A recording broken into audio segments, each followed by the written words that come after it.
Today I'm going to show you one of the most important verses in the Bible and why it's important that we know the entire thing and not just part of it. One of the most important things you can do in your walk with God is fasting. Fasting leads to wisdom, divine revelation, closeness and intimacy with God, and deliverance. See in the Bible that fasting can affect nations. This is seen in the book of Daniel, the book of Esther, and the book of Ezra. One of the most important places where we see fasting mentioned in the Bible is actually quoted from Jesus himself in the book of Mark. The disciples try to cast a demon out of a little boy, and when they can't, the father brings the little boy to Jesus. And he says, I tried to ask your disciples, but they couldn't cast out the demon. And Jesus says, you unbelieving generation, how long must I put up with you?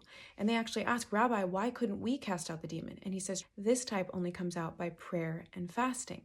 However, we see in the NIV version and many other versions of the Bible, it's quoted as saying this type only comes out by prayer. Now, why is it so important that just one word was cut off from this verse? Well, because fasting actually leads to deliverance, wisdom, divine revelation, and closeness with God, as we talked about. And it leads to a better ability to hear from God. In the book of Daniel, that an angel actually visits Daniel in order to tell him a vision that he's fasted for 21 days about. So it's crucial to know that fasting is one of the most important things you can do in your walk with the Lord. I encourage you to read all versions of the Bible because each translation offers different revelation, and the Lord will lead you to read what's necessary for you. However, it's important as believers that we educate ourselves on the truest version of the word. So I would recommend that you study the KJV so you have a greater understanding of the most accurate translation. I pray this word blesses you in Jesus' name. If you have any questions, leave me a comment down below.